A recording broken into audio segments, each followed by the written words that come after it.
everybody. I'm Greg. And I'm Katie. Welcome to the Meeple Society. Today we are on episode, let me see if I can get it right this time. I screwed up the last time. We are on episode 59. She thinks. Part 3 of the O's. I know because the last one is 60 that we're currently playing the games for. So 59, part 3 of the O's. But before we get started, if you like this type of content, please like the video for us, subscribe to the channel, and hit that bell icon if you want notification of future content. Or follow the link below and find us on all of our social media. Yeah. All right. So, we got 8 games. Yep. The good thing is, we don't have any go-backs. Well, you kind of see that as a good thing. You can see it as a bad thing, because if it's a bad thing, then that means we didn't buy any games. But we did. And now we're going to save them for a special video. Yeah. We're getting to the point where we have so many go-backs because we are so far along in the alphabet that we decided that we will do all of our go-backs at one time, in between letters, if we have enough to do one. My guess is the next one you're going to see is probably going to be after Gen Con. But that's okay. We've got plenty of O's and P's to cover until Probably then. after Gen Con, probably after the Dice Tower Retreat. Yeah, because we are driving. So Yes, we are driving, which is dangerous for us. yeah. Okay, so Okay. let's get started with a Let's kids go game, on. a Haba kids game, which means it's good. I've liked every Haba game we've played so far, and this one was no exception. This one was a memory game with a little bit of a twist because there's a dice involved. Yes. So the way this one plays, You want to say what it is? Oh, This I'm is sorry. called Orchard Memo you game. usually say that. All I right. know, I forgot. So you have the field that your raven moves around until he gets to the field. And any fruit left when he gets here, that's it. Gets the game's to the over. orchard. Orchard, The I'm game sorry. is called Orchard, not Field. Okay. Everybody has their little basket. They're all exactly the same. There's not a color difference or anything. So they're all exactly the same. They might have holes in them. Because there's mice. There's yeah, mice in them. Gotcha. And then you've got 4 different types of fruit. That's that not healthy, is it? having mice in your basket? Put your fruit in the basket with the mice in there. No, not really, but you know, teach their own. Anyhow, if he will cease with the commentary. Although mice would eat cheese instead of fruit in fantasy realms, you know. Anyway, go on. Go on. Anyway, there are 4 different types of fruit out in the middle of the table, all face down. You mix all these up That one's not face down. and you put them face down in the table. In the table? In the table. Make sure they go in the table so they don't get knocked off.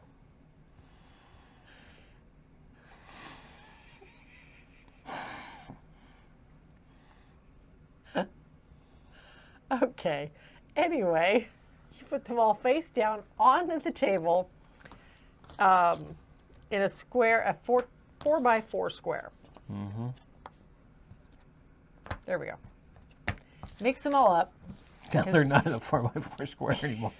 You know, I was going to make you roll and try and guess where they are, and I didn't want you to see where they were. Okay, so once that's all done, that's set up. You roll a die. If I rolled a purple, then I would need to find a purple. So if I found one, I would get to keep it. It would go into my little basket full of mice and be mine for the rest of the game. The views of this video was not the way the game was played. You had a hard time finding it. I absolutely had a hard time finding them. However, if I'd pulled up a green, I show all of my opponents and I put it back down, face down. And then the next player goes. And if they roll, okay, if he rolled a green, does he remember where that piece was I pulled up? Of course he does, because he, you know, is good like that. So, She said it. but that's how you play. Everybody takes a turn rolling the dice. If you roll a color, you find the color on the board, you get it. If you don't, you show everybody, you put it back. No big deal. If you roll the basket, then you simply name a fruit. If you can find one, then you get it. I'm going to say a green apple. There we go. And I would get the apple. If I'm wrong, once again, you show your opponents, put the fruit back, and you're done. If you roll the raven, then the raven moves 1 spot closer to the orchard and toward the game being over. So, and then once, like I said, once the raven gets here, game is over. You count up all your pieces of fruit. Person with the most collected wins. Simple as that. It's a really simple memory game. You don't have to remember where two things are. You don't have to remember matches. You just have to find what's on the die. That's it. So super simple. I thought it was really cute. Yep. We are going to hold on to this one because I feel like the Haba games are nice for young children. That this is a good piece to our young children collection. They're good teaching games. Yes, yes. But anyway, that is Orchard Memo game, and we are going to hold on to it. All right. Next we have another kids game, kind of. Yes. This is Order Up. Orders Up. Orders Up. What'd that say? The Ring-a-Ding Dinner game. Yeah. As you can see, there's a bell on it. Yes, there is a little kitchen bell here. So, all right. So the way this one plays, you have stacks of these around, and you have 4 cards face up. You start the game with 4 cards face up. And then everybody has a couple of order cards in front of them, a couple of guess checks. And once again, this has a die, and depending on what the die rolls is what happens. So there's a number of different die rolls on here, and I'm going to kind of cheat to remember what all the die faces do. So. This one you ring the bell. Yep, if you roll the solid, well, okay, so you roll the die. If you roll the solid dinner cover, then plate cover, then whoever, and everybody plays this, whoever rings the bell first gets to pick one of the cards around the bell. And you're hoping to find something that will match your dinner check. So in this case, maybe I would want the strawberry shake because it matches my dinner check. So there we go. And I would take the strawberry shake, I'd put it on my check. Die passes to the next person, you fill in the hole. So then, let's see, you have the free meal. Free meal, you take your choice of any one tile from around the board. So if you roll, and this is again just you, not everybody else this time around. You take, hey, look, there's another dessert. There we go. Jello. So the Jello bowl. Jello, or is that sherbet? That's Jello. It looks clear because you can see the green through the yellow. Yep, all right, fine. Anyway, so you take one tile from around the dinner bell. If you roll the two circles, you simply add two more to the display. And then there is the order mix-up. That one, yes, what looks like a partial recycle symbol. The order mix-up. The chef gave you the wrong order. Take one of your incomplete guess checks and trade it out with somebody else. Now, the other person cannot have a completed check. Once a check is completed, it's done. The meal's been served. It's finished. But you can take and exchange it with somebody else's incomplete check. And then finally, it is break time. The broken symbol there, in which case it is your break time. You basically sit out until your next turn. You don't get a turn this round. You basically lose your turn. But more importantly, if the full dinner cover was rolled, you don't get to participate in ringing the bell. That's basically what it means. It's a cute little game. I think I got my hand smushed at one point here because I made it to it. The one time I made it to it before you did, you smacked my hand. I got faster reflexes. Yes, you do. You do. So that's not the right one, but okay. But it's a cute game. We're going to hold on to it because it does teach attention. It teaches matching. There's a lot of good things on this one, I think. Teaches really quick reflexes. It does teach quick reflexes. I'm going to take that bell away from him now. So yeah, we're going to hold on to this one. I think it's a cute game. So that is It's a Game Right game. Yeah, it's Orders Up from Game Right. There you go. All right. It still has a price tag on it. It still has a price tag on it, yep. Next, we have what was a Kickstarter for me long ago. Yes. This is the 100 Torii. This is a Scott Caputo game from Pencil First Games. And it's all about tile laying. Yeah, this is all tile laying. I'll even take the box lid off for it. It's like he knows me. All right. So with this one, you start off with one start tile. This tile sits in the middle of the table. This is where you start. And everybody is building off of this tile.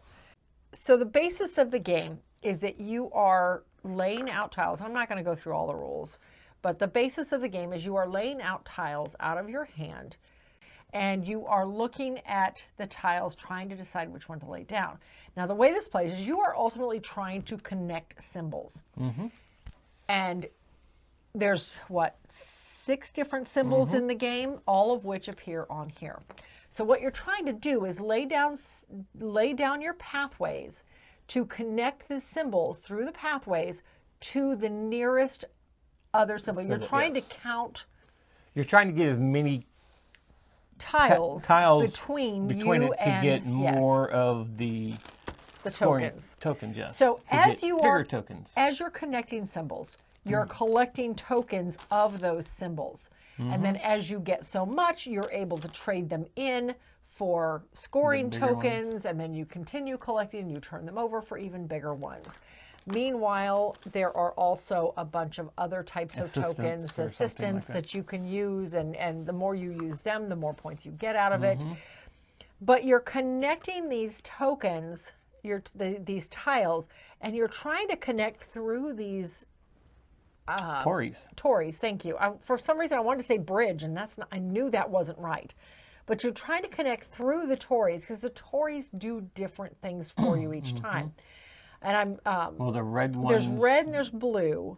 The blue one gives you a different one. Yeah, okay. I couldn't remember which was which. And then the red one gives you another one of the same type. Right. So if I were to connect this path here, I would get 3 bridges, or no, 2 bridges. I get 1 for the connection, and I get 1 for passing under a red Torii. Now, if I were to connect this way, I would only get 1 well because I don't have a Torii I'm connecting through. Or if I was silly enough to put it down like this, in which case I would still only get 1 bridge because I'm not connecting through the Torii. But then the next time I connect here, if I were to connect this tile, well, that doesn't give me anything. There's nothing on that tile. There's nothing on that pathway. Yeah. There we go. There's another bridge. But if I connect this one now again I get 2 because I'm going through a Torii. Yeah, it's the closest one is there, but not down there. And I'm only going to here. But I'm only going through 1 Torii. So the trick is you have to go to the closest one and you count all of the Tories you're moving through in the process. And that's how you pick up tokens. We'd only played it once up until the other night. And I could not remember. I remembered that piece of it, but I couldn't remember the strategy behind it until the other night. And there is a lot of strategy behind it and where you're laying. Yeah, and it comes with 2 little mini expansions. It does. But very interesting game. At some point, I'd like to try this at more players than just the 2 of us. But yeah, very good game. They're obviously going to stick around. We do enjoy it. So that is 100 Torii. All right. So next we have a chess-like game. This is Onitama with one of the coolest boxes. Oop, you gotta lay it down. I gotta lay it down first. Okay. Because of the way it all sets up in there. Yes. All right. So there. Yeah. See, here's your box. Can get rid of that. There. See, there's your storage box with all the pieces in it. And all the cards. And your cards, and then and then this guy goes right there. It all stores very nicely. Yep. All right. So here's your board. Little chessboard, little bitty thing, and your samurai or your elder, I don't know. I'm not sure what they're supposed to be called. Starts right here at his throne or his chair. And Masters. His master, okay. And those are the students. And all of the students start in each of the 4 squares beside it. So it sets up very much like a small chess game. The key to this one is these cards. Now, you start the game, each player has 2 cards, and you have 1 card in between you. The cards just simply tell you what you can do on your turn, and you have 2 choices. So if these were my 2 cards, and these were my pieces, I had 2 choices. And of course, I'm looking at them from my angle. So when Greg plays them, he's looking at them from the opposite angle. So they're doing different things on the board based on the same angle. thing, but yeah, based on the angle you're coming from, yes. So in this case, I would be able to move. The black square indicates the piece you're thinking about, and it could be any one of your 5 pieces. They could be anywhere on the board. It indicates the one piece, the piece you're thinking about moving. So in this one, I could move him forward, or I could move him here, or I could move him here. But those are my three choices with the crab. With the elephant, if he were here, I could go here, here, or I could go here or here. I have 4 choices as to where to go. So you're looking at this to make the decision on how you're going to move. The ultimate goal being, just like chess, you land on your opponent's piece to take their piece out of play. Simple as that. Now here's where it gets interesting though, because as soon as I use this piece, I pick it up from in front of me, put it into the middle where it now becomes available for Greg to use, and I take the piece that was in the middle and it's now mine. So these 5 cards are rotating around the table continually throughout the game. If you use it, it goes to the center for the next player. And then no matter what card he uses, he's taking this card and replacing the one he just used. So it's constant throughout the entire game. So you're going to have all 5 cards at one point. But very, very interesting game and lots of strategy. Yep. It basically takes that giant game of chess and boils it down to some key moves. It makes it a little bit easier than normal chess, yes. Trying to come up with the strategy and everything. Your strategy is what you have in front of you. So Yeah. and you got to build a strategy 5 off of that. pieces, not 16. And it has, I think, two It has 2 small expansions, expansions. Sensei and Yeah. something I can't remember, but I we don't have remember. not picked up No. because We don't play it often we don't enough play it often, and But it's almost two- the expansions are almost the price of what we paid of for the the game. Yeah, so we just have not been able to bring ourselves to buy the expansions. But very, very good game. Very much enjoyed this. This is one super small footprint. I love how small Yes. this footprint is. This is one of the few games we have taken, and actually, what was it? Our washing machine was broken, or our dryer was broken. I don't remember which one. But we took this to the laundromat with us one weekend, and just sat there and played this while laundry was going for a couple of hours. It was great. Made the time pass. So, but yeah. Anyway, that is Onitama. Great little chess-like game, and it is going to stick around. Next we have Operation. All right. a classic game from Milton Yeah. Bradley. This is your classic Operation. We used to have a whole bunch of Okay. copies. I have to say, this is the new Kid Safe game. Oh, it doesn't buzz. Because the Operation I remember having buzzed and it shocked. And It see, wasn't a this heavy shock, it is- was just enough to know it shocked you. Yeah, this is 2003, so this is a newer version. Yes. But this is the 2003 version of the original, with all the different body parts. The ankle bone connected to the knee bone, and the wretched ankle, and the water on the knee, and the bread basket, and the butterflies in your stomach, and lots of little pieces. So this guy, if you've never played Operation, apparently you did not play games as a child, or your parents did not trust you with little bitty pieces, one of the two. All of the pieces, I kid you not, guys, these are the pieces that go down into the game. And you are, throughout the game, like, let's see. Including the rubber band. Including the rubber band. That was a tricky one. Let's see. Here's the funny bone. Nope, that's not the funny bone. That's the red. Let's do the funny bone, so at least it's up here. Oh, except that with this board up, it slides. Okay. I'm going to put those right there, those little bitty pieces. How does this turn on? You put the batteries in it? The batteries are in it. Okay, so let me Turn see. on? Oh, yeah, it's on. Okay, it doesn't turn off. Nice. No. So the idea with the game, if you ever played Operation, is that when the cards come up, the cards tell you what you have to pull. When it's your turn, you draw a card. The card tells you what you're going to pull, and you have to try to get this piece out. Yep, see, the And nose you just went off. Yep. You have to try to get the piece out without setting his nose off. And again, in earlier versions of the game, The nose buzzed, and Yeah, there was it just vibrated, a real yeah. light. It was a little shock. vibration Yeah, that's why I said it type was a little. Yeah, it was Yeah. probably the vibration from the buzzer. Yeah, but is what it was. it made it feel like you got shocked. It was enough to shock you, that's for sure. As a kid, that's enough. So the idea with it is, there's 2 sets of cards that have the identical cards in them, with the exception of the price value on it.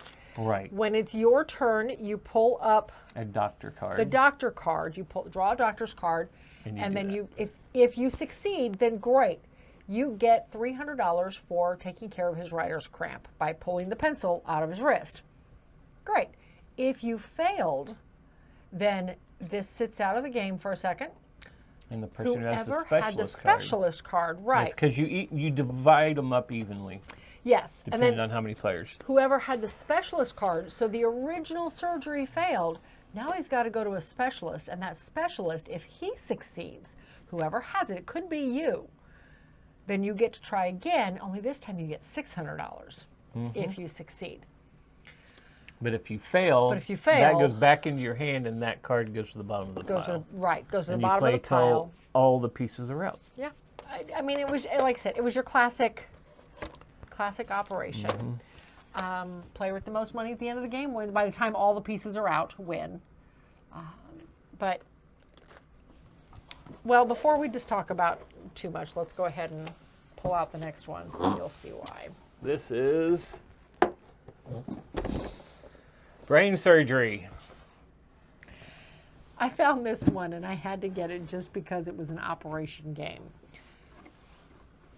It kind of plays like Operation, but not really. But it's definitely for kids. it is definitely for children. It's not a game for big-handed people, because once you grab a hold of something, You can't get your hand back out. you've got to almost let it go and just have it between, like, see, I can't even, there we go, in between two fingers to get it to come out. Yep. Okay, so here's, well, number one, the cards are in there. And That's you got a problem. timer. Yes.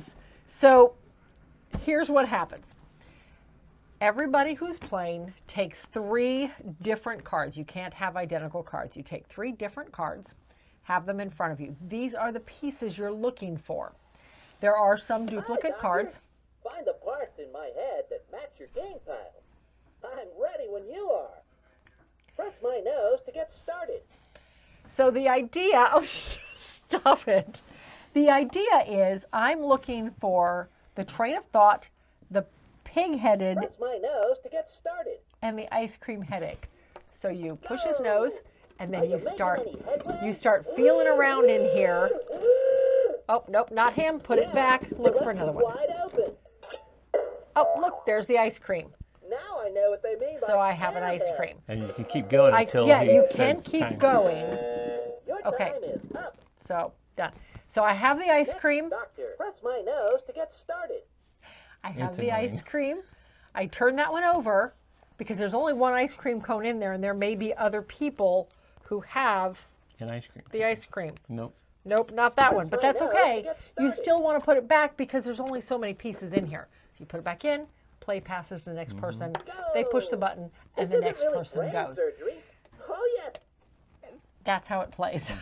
Now, when you're in there too, you can juggle it too much, and it has Oh, yeah. the 'Cause this- before the timer's over, it can There's come a off. bowl in here that moves around, and if the bowl is too volatile, it goes off and stops your time.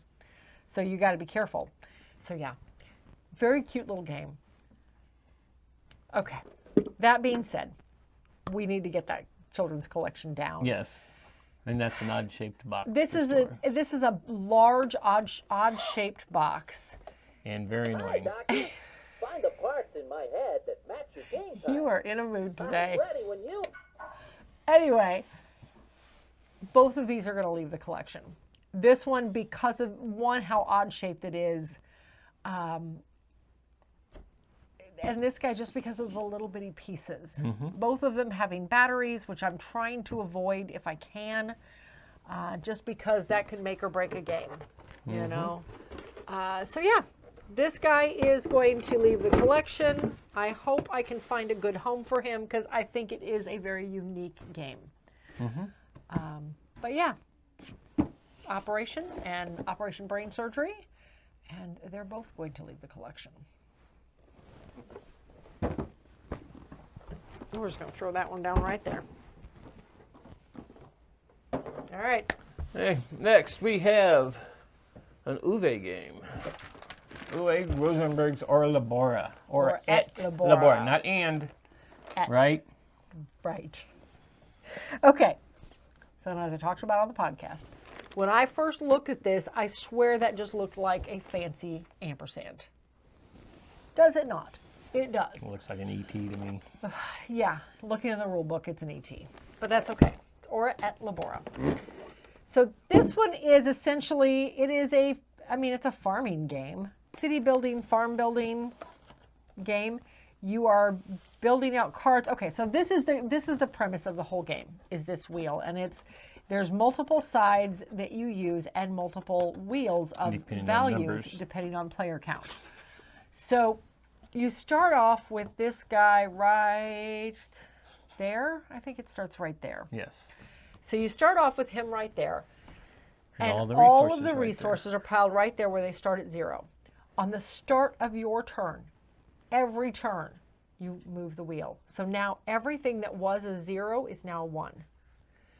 And then on your turn, you have a number of pre-built cards already on your board. So the concept of the game is that you are laying out, you're getting cards and you're laying them out, you're building them onto your boards. And this is part of the boards you can pick up.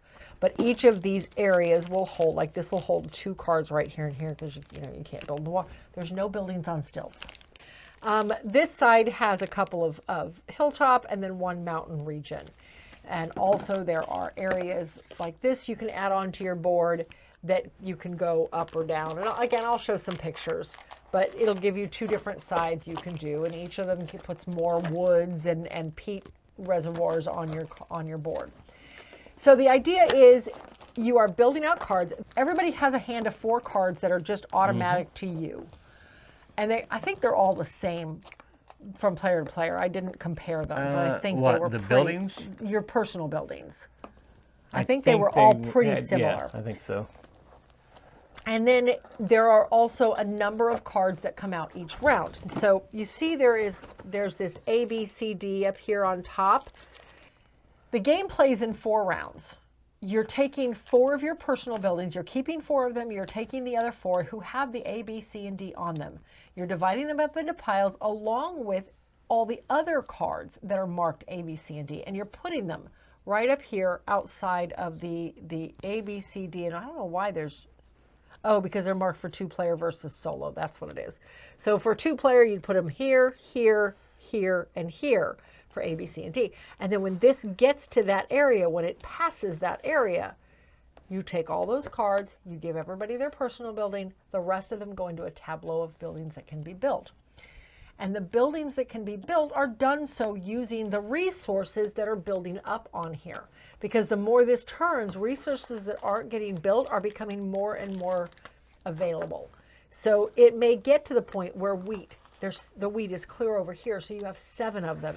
And then you pick up 7 wheat out of one of the boxes, and then you drop the wheat down to 0.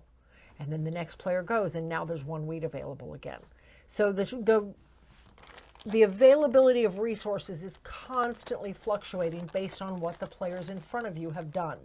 So you may really need that 7 wood, but then somebody else 2 players ahead of you takes wood and it moves to 0. Well, then the next player goes, and the next player goes, and that wood is now at a 2. Okay, I wanted 7. It would have been depending on worth 9. where the joker's at. Right. There's also a joker in the game, which is a wild, and you can take the joker and use him as any resource. So that helps a little bit, especially when the person right in front of you takes the resource that you need. So I thought it was really interesting. Yes, I really liked it. When we did our top 100, we actually both completely took this one off our list because we played it once how it played. and had not played it since, and that had been a few years before. So I really enjoyed it this last time. Yes, I did. I would love to get this one out again and play it again. So, but hopefully soon. We say that a lot. Anyway, that is Aura et Labora. Very interesting city building resource management game from Uwe Rosenberg. Anyway, this is going to stay in the collection. All right. So finally, last but we not have least, a Steffenfeld, which is one of our favorite designers. Yes. This was not one of my favorite. This is one of my favorites. Yes, this is one of your favorite ones. Oh, this I one, did not win after this this one. play, this one moved up in the rankings of Stefan Feld Feld games. for me, but I would it's still love, not up there. I would love to do a Stefan Feld top 10, but there are so We got a many lot of of his Stefan games. Felds to play. That's just it. We don't even own half of them. No. So it would be very difficult to do. It would be very one-sided. Anyway. We'd have to take notes when we go to the retreat because he has all of them there. Oh, might be worth it. Let us know if you want to see that. I know we'd be playing the entire retreat, though. No, it would just take us a little time. Yeah.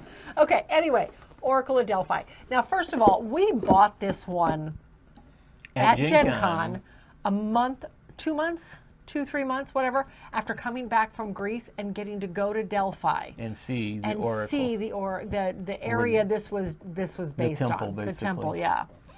So very, very interesting. And when we saw this at Gen Con, it just kind of brought back memories, so we grabbed it.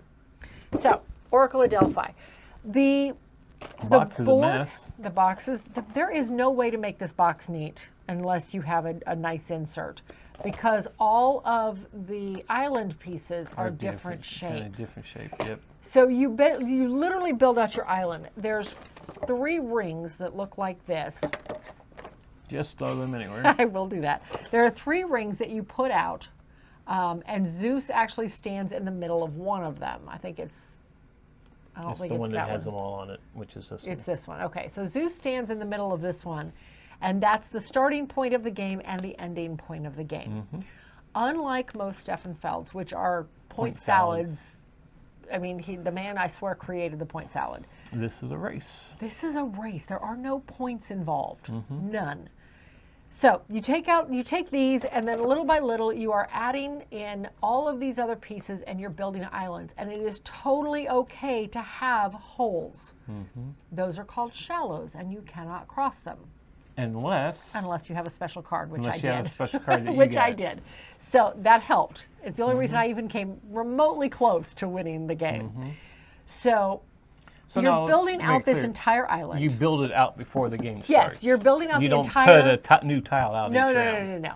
This is all built out beforehand, and you can, as a group, you can build it out. And there's some suggestions in the rule book for faster games, which we did not look at before And we played. built the most complicated board we've ever seen. Swear to heavens we did, but that's okay. We got to play this last weekend with Cooppola Nerds, with Doug and Mary from Cooppola Nerds, and we had a great time with it, I thought. And I think they enjoyed it too. I believe they did. And it was such a close game. Everybody has their player boards, which are down here. So you have your player board, and this is the heart of the game. Everybody has 3 dice. You'll have your own 3 dice. At the start of the game, everybody rolls them, and you put them on the board based on the symbols and the colors that are up. So in this case, I have 1 pink, I have 1 yellow, and I have 1 red. That indicates the actions that are available to me. All of these pieces, if you noticed, have colors on them. In order to move, you can move your boat, and you're moving around with your little ship, is what's moving through the ocean pieces. Obviously, you can't move across the land. But you're moving through the ocean pieces, and you can move 3 spaces, but you have to land somewhere where you have a die. Or you can't land there. You can move up to 3 spaces, so if you only need to move 1, you can move 1 and land on a red, or whatever die you have. Additionally, there are statues. So, well, the heart of the game is that Zeus gives you 12 missions he needs you to accomplish, 12 tasks.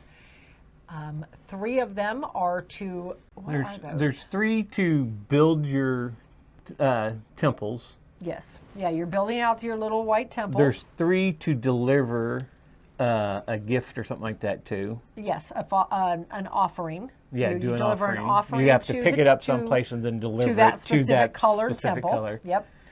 Then 3 there are statues. 3 statues that you got to go pick up the statue and take it to one of Yep. the islands that allows you to build that statues. statue, and then 3 monsters you have to battle. Yes.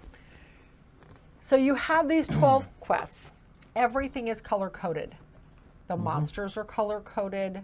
The statues, which I do not have, those are color coded.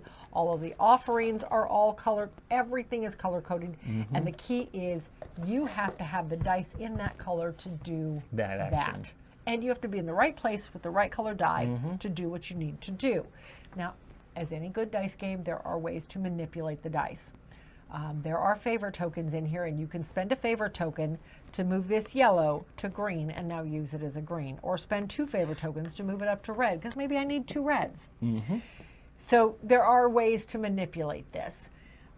As you're going, well, each one of these give you a special rewards as you finish. Like this one lets you, you've got 6 god tokens over here that move up through the clouds to their seats, and when they get to their seats, they each provide you with a special ability. You use the ability, you drop the gods back down, and now you have to build them back up again. So there is that option too, which again, those are all kind of little rule breakers that will let you progress through the game faster.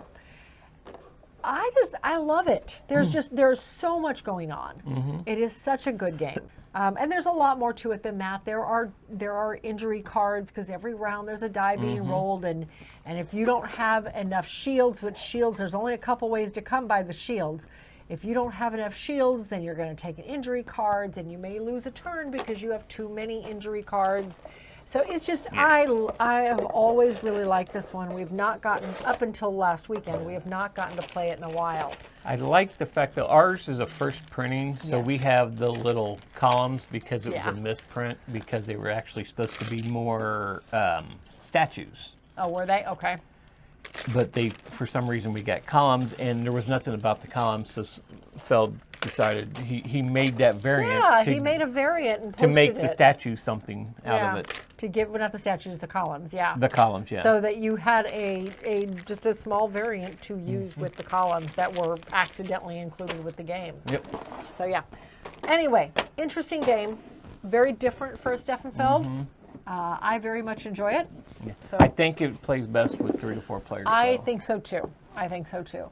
And like I said, the map we set up, and I'll show a picture here, it was bizarre at best, because there were a lot of ways. And the one rule when you're setting up your maps is you had to be able to access every island by water.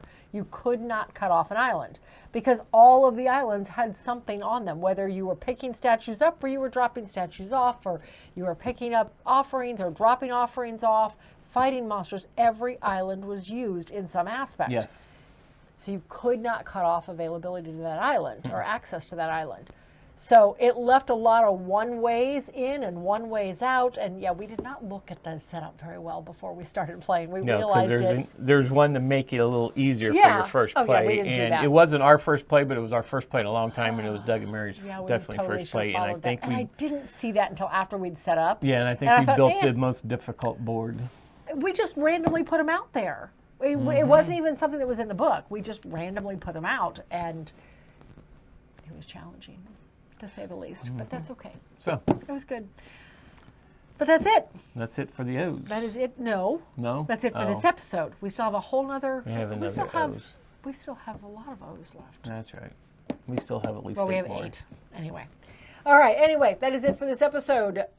Let us know what you think of some of these. Yeah. And have you played them? What do you think about them? Did you play Operation as a kid? Have you ever seen Operation Brain Surgery? Yeah. Anyway. Until then, we'll see you at the next one.